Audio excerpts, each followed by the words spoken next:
Oi, turma, tudo bem com vocês? Estamos iniciando aqui mais uma aula de educação física. Esse é o nosso 10º encontro e como tema da nossa aula a gente vai ter as práticas de aventuras na natureza, certo? Aula destinada ao primeiro ano do ensino médio. Professor Felipe aqui com vocês. E para a aula de hoje, a gente vai conhecer as práticas corporais de aventura que são realizadas em contato com a natureza e o meio ambiente. Também vamos entender a importância da prática física e esportiva, né, em contato com o meio ambiente, ao ar livre.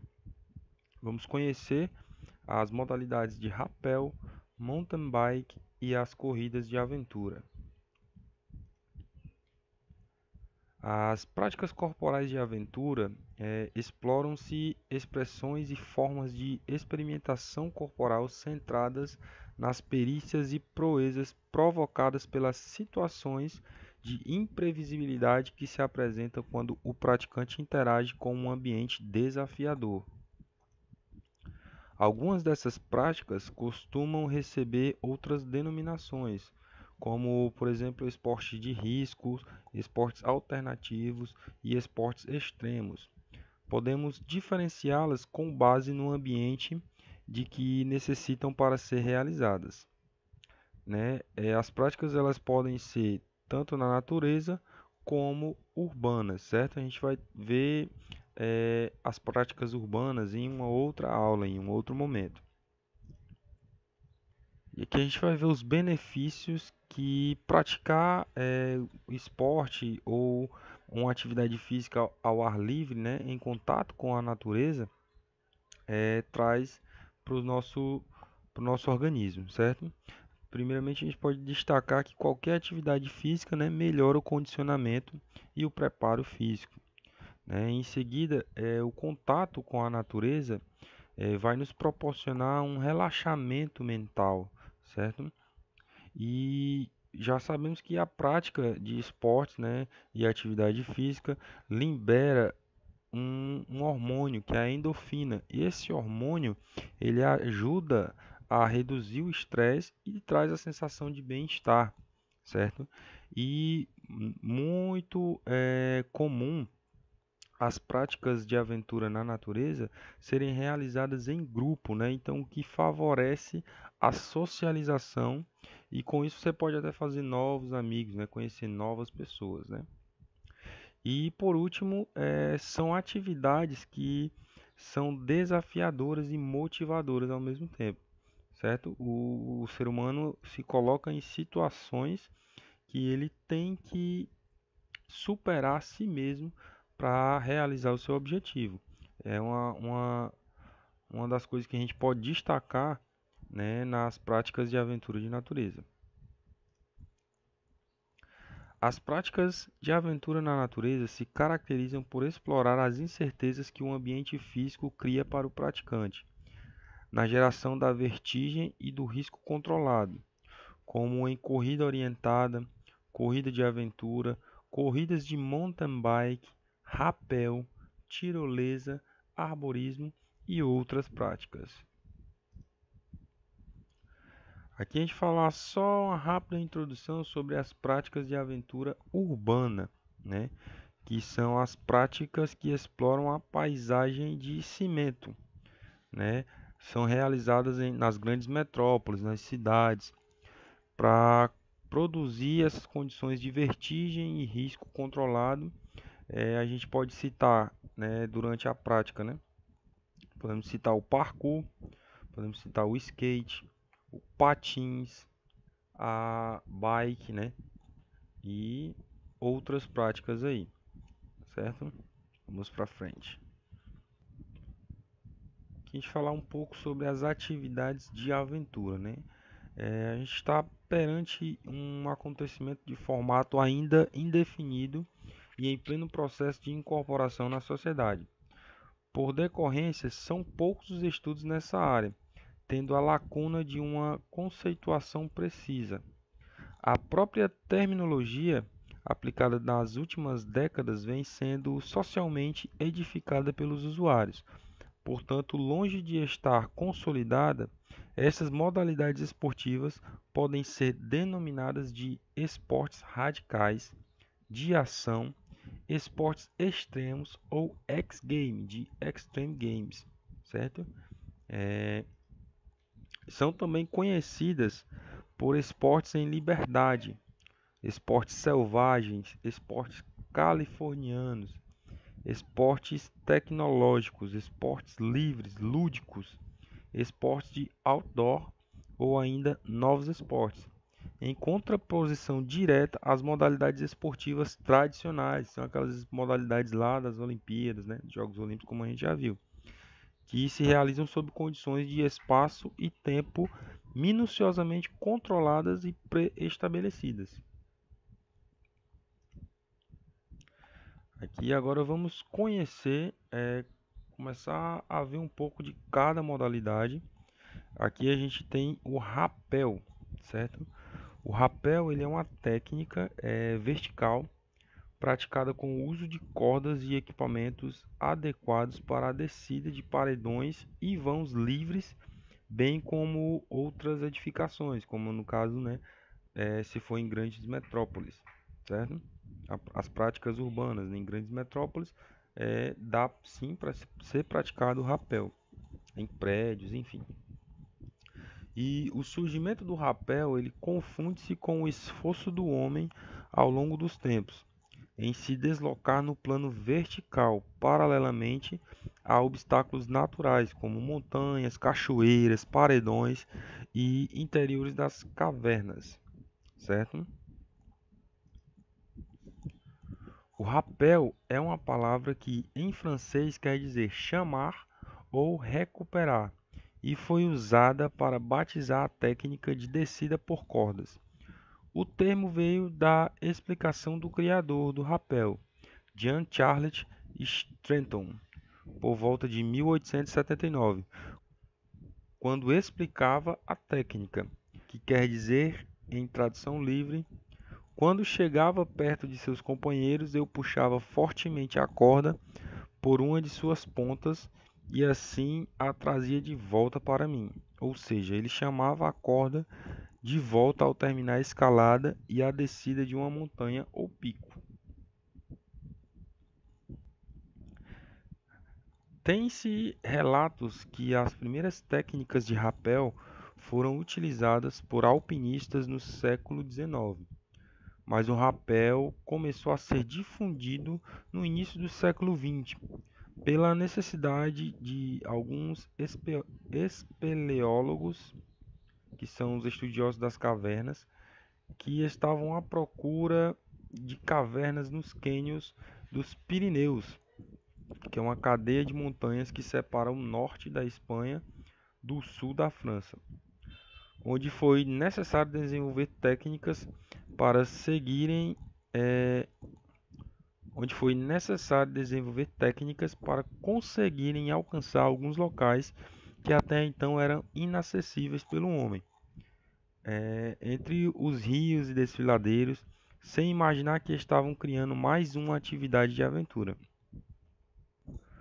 No Brasil, como a prática é conhecida atualmente, começou com a conquista do Dedo de Deus na região de Teresópolis, no Rio de Janeiro. Foi o marco da escalada e, consequentemente, do rapel. Hoje o esporte é muito difundido e já conta com inúmeros roteiros, além de instrutores e empresas especializadas na prática. E existem alguns estilos bem diferentes de serem praticados, né? Aqui a gente vai ver é, cada modalidade, né? Cada subdivisão do rapel, certo? O rapel inclinado é um tipo de rapel mais simples de ser executado. Como o próprio nome diz, ele é feito em uma parede ou pedra com menos de 90 graus de inclinação. Ele serve de base para os outros tipos e é o estilo ideal para quem está iniciando nessa modalidade. Temos o rapel vertical, que não se difere muito da modalidade que vimos acima, tendo suas grandes diferenças apenas na saída, onde, dependendo do ponto de fixação da corda, podemos ter um alto nível de força do baldrier, que é uma cadeirinha, devido à passagem do plano horizontal para o vertical. E um outro fator a ser considerado é uma maior pressão no freio. Temos também o rapel negativo. Esse tipo de rapel é um dos mais praticados. Deve-se isto ao fato de ser um rapel que é feito em livre, né? Ou seja, sem nenhum contato dos membros inferiores com qualquer tipo de meio, pedra, parede, etc.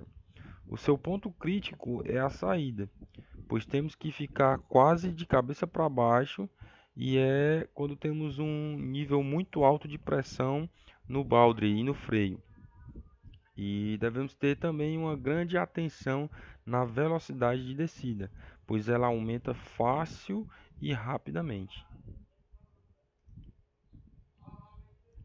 Temos o rapel invertido negativo, né, que é feito nas mesmas condições do visto anteriormente, sendo que a saída torna-se na posição invertida, de cabeça para baixo.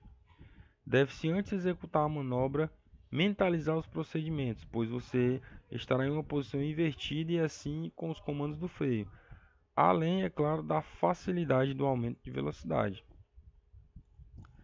Temos o rapel de frente inclinada, nas mesmas condições que o inclinado, sendo que agora de frente para a descida. Além de dar mais medo, deve-se tomar cuidado na hora do freio, quanto à posição do corpo e à elasticidade da corda, pois estamos em uma posição em que a força da gravidade atua mais do que no inclinado. Temos o rapel de cachoeira, também conhecido como cascading ou canyon. Nesse tipo de rapel, podemos encontrar aqui diversos tipos de descida quanto à posição de descida e meio, certo? Mas o principal aqui é alertar quanto ao fato de estarmos descendo em pedras escorregadias, que ao menor descuido nos fará perder o equilíbrio e terá consequências imprevisíveis. Também temos que considerar a força da queda da água, né? Não é qualquer cachoeira que dá para ser praticada essa modalidade. É importante ter prudência na hora de escolher, pois se entrar embaixo de uma tromba d'água, pode ter consequências desastrosas, como não conseguir frear, por exemplo, certo? Temos também um rapel intercalado. Rapel este que teremos que fazer escaladas, ou seja, descendo com a corda dobrada e prenderemos em um outro ponto de fixação, pelo menos 3 metros antes do final da primeira corda, o qual estamos descendo. E então a descida deverá seguir uma sequência que é normalmente estabelecida antes de ser iniciada. Como norma de segurança, deve-se amarrar as pontas da corda com um nó de pescador e colocar ali um mosquetão. Procedimento este que, em caso de perdermos o controle da descida, ficaremos presos no final da corda, evitando uma queda que seria fatal. Segurança. Este é um dos assuntos mais importantes a ser discutido não só no rapel, mas em qualquer outra prática e atividade de aventura, certo? Pode não parecer verdade, mas a grande maioria dos acidentes que ocorrem no rapel acontece por erro humano, seja por falha de um equipamento que não foi usado de maneira adequada, ou por não haver qualquer tipo de manutenção neste equipamento, ou até mesmo por negligência do praticante, onde ele acha que a prática de rapel é simples e que basta pegar uma corda qualquer, dar um nó em uma das pontas e ir descendo. Na teoria, parece ser bem simples, mas ao colocarmos em prática, o assunto muda. E quanto mais nos aprofundamos, mais complexo ele se torna, pois cada situação irá exigir equipamentos e ancoragens adequadas. Ou seja, se entrarmos em detalhes nesses aspectos, iremos ver que a corda a ser utilizada deve ser o tipo estática. A escolha do tipo de nó a ser utilizado na ancoragem deve seguir os critérios de segurança, pois cada tipo de nó utilizado já sofreu algum estudo, seja de carga de ruptura, absorção ou até mesmo na sua facilidade de ser desatado, certo? Então agora a gente vai entender um pouquinho aqui, ver um pouquinho do mountain bike, né? Como surgiu, o que é o mountain bike. Pelas trilhas de terra no estado da Califórnia, surgiu o ciclismo mountain bike. Jovens americanos em busca de emoção e adrenalina adequaram as provas realizadas no asfalto para as estradas montanhosas e terrenos irregulares. Apesar de alguns aventureiros já tivessem experimentado entre as décadas de 40 e 50, foi Tom Ritchie que difundiu o esporte, influenciado por outras duas personalidades, como Jobst Brandt e Gary Fisher. O americano adaptou as bicicletas do ciclismo de estrada para as pistas acidentadas na década de 70. Foram feitas modificações, como a reformulação do câmbio e do quadro, e foram respectivamente realizadas por Gary e Tom. Inclusive, o modelo atual de quadro é fruto da criação do ciclista, e eles atualmente possuem empresas dentro desse segmento, são elas a Fisher Bike e Ritchie. Após a utilização de outro tipo de quadro, modelos de bike courses, além da troca de freios e pneus, as bicicletas ficaram prontas para ser as primeiras corridas da modalidade mountain bike. As provas foram praticadas, né, aos finais de semana no Monte São Francisco, localizado na Califórnia. No ano de 1983, os Estados Unidos organizaram um campeonato inaugural em âmbito nacional, e mais tarde, com principalmente as grandes potências da Europa, o primeiro torneio mundial do esporte acontecia em 1990, evento organizado pela União Ciclista Internacional, inaugurada com 90 anos de antecedência. Com o passar dos anos, a modalidade se espalhou mundialmente de modo rápido e surpreendente. Sua inauguração nas Olimpíadas veio em Atlanta no ano de 1996, exatamente no mesmo país de sua origem. Hoje, tem diversas disputas pelo mundo com o apoio de órgãos públicos e indústrias do setor privado no ciclismo. Desde que o mountain bike começou a ser disputado, nos Jogos de Atlanta de 1996, a França ganhou pelo menos uma medalha por edição. O primeiro a subir no pódio foi Miguel Martins, que foi bronze na prova masculina em 1996. Depois da estreia no terceiro lugar, os franceses melhoraram muito o desempenho. A partir de Sydney 2000, a França não deixou de conquistar pelo menos um ouro no mountain bike.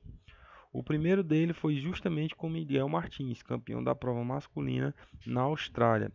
Depois dele veio Julien Absalon, medalha de ouro tanto em Atenas 2004 quanto em Pequim 2008. Por último, a francesa Julie Bresset tornou-se a primeira representante do país a conquistar uma medalha de ouro no feminino. As principais diferenças entre o ciclismo de estrada e o mountain bike. A maior diferença que todos notam é o tipo de solo. No ciclismo de estrada, todo o percurso é feito na estrada, sendo normalmente a maior parte dela asfalto. Já no mountain bike, também podem andar em estradas ou em asfaltos, mas será muito pouco. Os caminhos de terra, lama, descidas, subidas, galhos, pedras são as coisas que caracterizam esse esporte. Outra diferença é a quantidade de proteção. Como no mountain bike, muitas das variantes são a descer e ou subir trilhas de terra com todo tipo de obstáculos, é preciso maior proteção para evitar lesões e feridas em caso de queda, sendo esta bem mais provável que no ciclismo de estrada. As bicicletas também mudam bastante das de estrada para as de mountain bike, sendo que as de mountain bike variam bastante entre elas mesmas, tendo estruturas mais reforçadas, suspensão traseira e ou até completa, né, para facilitar a sua condução. Tem travões mais eficazes e entre outras coisas. Por último, como o mountain bike é feito em trilho, não tem como ter um rápido apoio de ninguém. Em caso de alguma avaria ou queda, né? Por isso esses ciclistas costumam ter um conhecimento razoável de sua bicicleta e como arranjar pequenas coisas na hora para poderem dar continuidade o mais rápido na prova. Esses praticantes dessa modalidade são bastante atentos, né, e ao improviso, né? Então eles conseguem se adaptar às adversidades. Aqui vamos ver as variantes do mountain bike. Existe uma quantidade imensa de variantes deste esporte, sendo que algumas delas são até regulamentadas e organizadas provas para as mesmas. Vamos agora enumerar e explicar as variações mais comuns e populares, certo? Aqui nós temos o cross country, que essa é a variante mais antiga do mountain bike, sendo que ela originou todo esse movimento. Como já referimos, as suas regras variam de prova para prova, sendo que as Olimpíadas têm até as suas próprias regras. Geralmente é feito num percurso fechado, onde todos os ciclistas largam ao mesmo tempo e o percurso é composto por subidas, descidas, partes mais técnicas e etc. Pondo assim à prova o atleta e mostrando o quão completo ele é. Vence aquele que chegar primeiro à meta. Aqui temos o downhill. Como o nome já indica, a sua principal característica é ser feita a descer colinas, com saltos, curvas apertadas e todo tipo de obstáculos. Os ciclistas partem individualmente e ganha quem completar o percurso no menor tempo. Esta variante é especialmente perigosa pela alta velocidade ao descer, e por isso também se usa mais proteção como um capacete full face, joelheiras e até uma espécie de colete que protege o peito. Não é tão praticada como outras variantes, apesar de ser bastante popular, principalmente devido ao alto custo para participar, sendo as bicicletas de downhill bastante caras e depois é preciso muitos elementos de proteção também. Trip trial. Esta mistura um pouco de lazer com competição. Com isto eu quero dizer que não existem profissionais só de trip trial, sendo ele praticado por ciclistas de todas as variantes do mountain bike e até ciclistas amadores. Caracteriza como tendo um longo percurso, podendo até durar dias, e faz a ligação do ponto A ao ponto B. Estas provas normalmente são mais festivas, fazendo a ligação de uma cidade a outra. Um pouco como o ciclismo de estrada, onde os espectadores podem ver a borda da estrada ou do trilho. Freeride. Esta é a versão recreativa do downhill. Não é sempre a descer como no downhill, mas tem também obstáculos e saltos que trazem adrenalina e espetáculo. As bicicletas para o freerider costumam ser um pouco diferentes das do downhill. O freeride também pode ser praticado no meio da cidade, pelos passeios, escadarias e por algumas vezes saltos artificiais temporários, sendo chamado de Urban Assault. O 4x. O 4x é semelhante ao BMX, sendo feito também uma largada de 4 elementos e tem como objetivo chegar primeiro 4x, que é muito semelhante ao BMX, sendo feito também uma largada de 4 elementos e tem como objetivo chegar em primeiro que os adversários à meta. O percurso tem curvas inclinadas como a principal característica. O trial, não tão popular, mas talvez você já tenha visto na televisão. O trial consiste em fazer um determinado percurso sem tocar com os pés no chão, sendo penalizado sempre que o fazer passar por obstáculos como latões, cavaletes, rochas, muros ou até carros. As bicicletas para essa modalidade são muito específicas. As bicicletas para essa modalidade são muito específicas, tendo como algumas características possuírem quadros mais pequenos e reforçados, os pneus mais grossos e sem câmara, e tudo para aguentar melhor os impactos e ter mais aderência.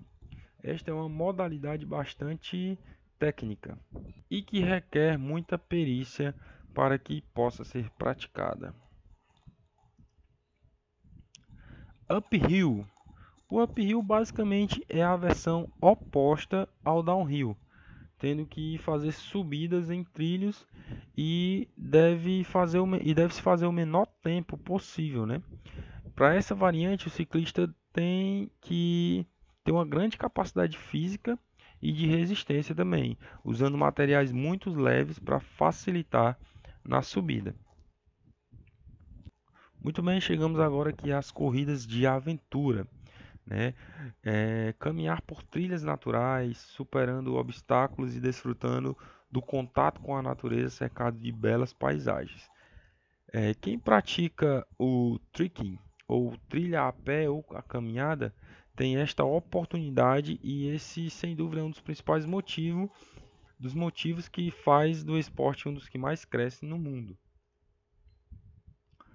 A definição: o trekking é uma atividade física aeróbica com marcada presença no conjunto muscular das pernas e quadril. Na tradução para o português, a palavra trekking nos remete a caminhar, trilhar, andar. A mais remota e conhecida forma de deslocamento desde que o homem ascendeu à qualidade de bípede. Os praticantes de trekking aliam o prazer em contemplar a natureza com os benefícios da atividade física, aliviando o estresse do dia a dia.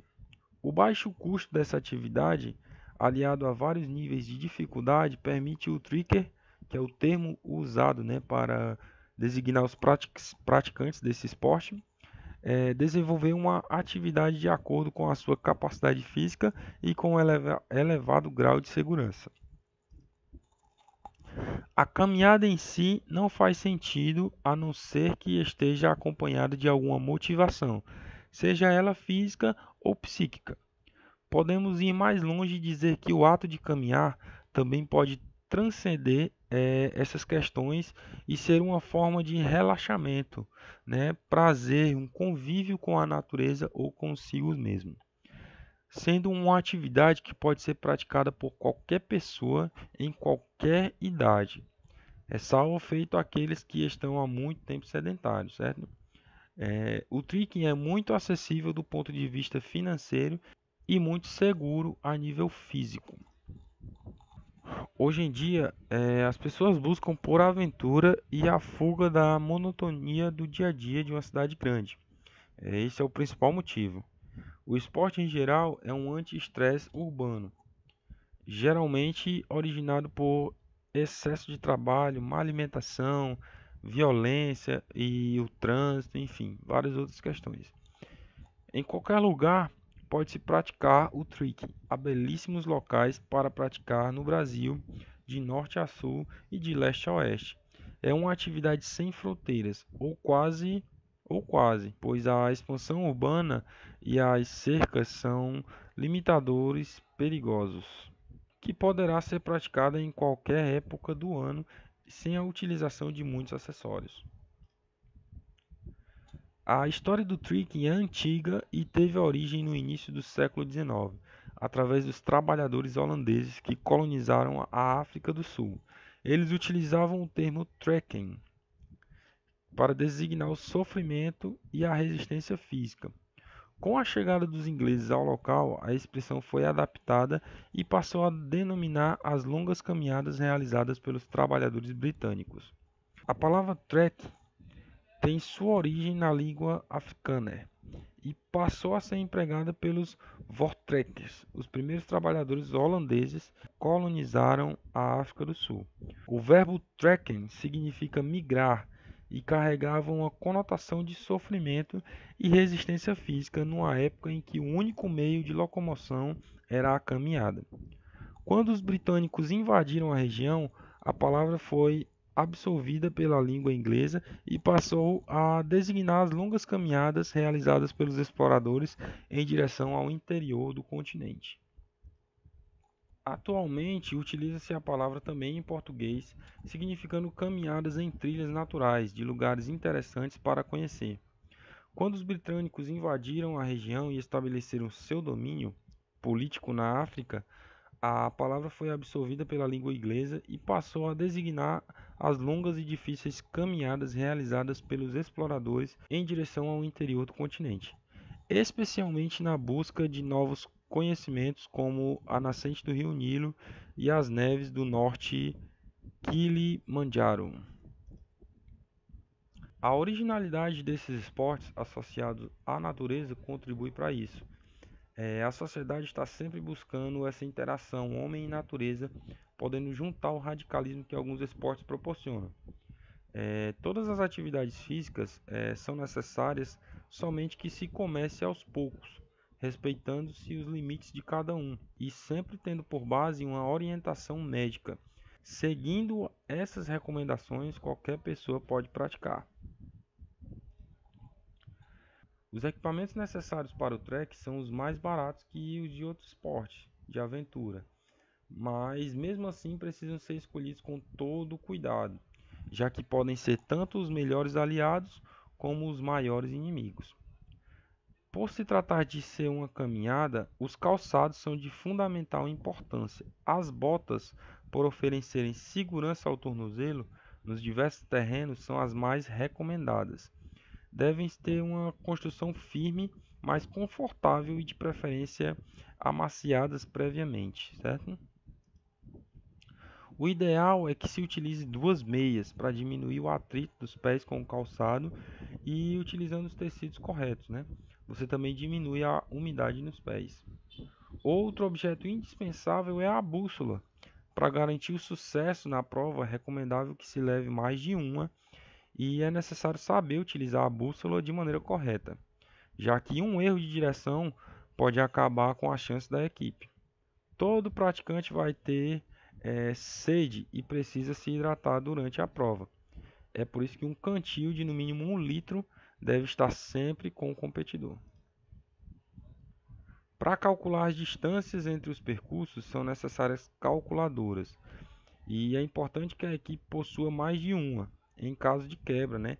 E as pilhas não podem ser deixadas de lado. O ideal também é que se tenha pilhas reservas em caso de falta. Os relógios individuais são os maiores aliados para que o tempo estipulado de cada percurso, né, de cada parte do percurso seja cumprido. Os modelos digitais facilitam a visualização e oferecem maiores possibilidades. Os bonés ou chapéus também são de grande utilidade, pois protegem do sol e da chuva, facilitando também a leitura das planilhas durante o percurso. Para a conservação e proteção dos objetos e planilhas, os plásticos são fundamentais. Além disso, para guardar todos os objetos acima, como canetas, lanternas, kit de primeiros socorros e alimentos, né, energéticos, também é necessário uma mochila ou pochete. Nas trilhas longas ou médias é necessária a ingestão de alimentos durante o percurso, como barra de cereais, frutas desidratadas, proteína em barra, carboidrato em gel e etc. A mochila não deve ser muito grande, que dificulte a caminhada, nem muito pequena, que obrigue o trigger a pendurar as suas coisas do lado de fora, enganchando em todos os galhos no meio do caminho. Para um trek de alguns dias, uma mochila de 55 litros é um bom tamanho. O equipamento deve ser acondicionado em camadas, colocando o material mais leve e volumoso embaixo e o mais pesado margeando as costas do carregador. Há tamanhos e modelos a escolher. Fabricantes nacionais e importados chegam com facilidade ao conhecimento do consumidor, que tem de avaliar qual volume que deseja, recortes adequados, bolsos externos, fitas para prender, um espaço para capacete, roupa, é, enfim, muitas coisas. E armações. Acondicione tudo em sacos plásticos para não molhar. Uma capa que protege a mochila é uma opção também, e existem modelos que vêm até embutidos com essas mochilas. Um dos esportes que mais vem crescendo em todo o mundo é o trekking, por não precisar de equipamentos especiais e por ser praticado em praticamente qualquer parte, qualquer lugar. O trekking traz a sensação de contato com a natureza, descobrindo paraísos perdidos no meio de adversidades da nossa fauna brasileira. E com isso se faz ser um dos esportes mais procurados. O medo é a principal barreira psicológica encontrada nos esportes radicais. Superar desafios, encontrar obstáculos e ter que contornar é que torna o início desafiador. Mas a emoção final de conseguir superar os desafios é uma das melhores sensações desses esportes. Então é isso, gente. Aqui finalizamos a nossa aula, certo? Nos vemos no próximo encontro. Espero que tenha tudo ficado bem claro e bem objetivo o tema da nossa aula de hoje. E a todos um abraço. Nos vemos na próxima aula.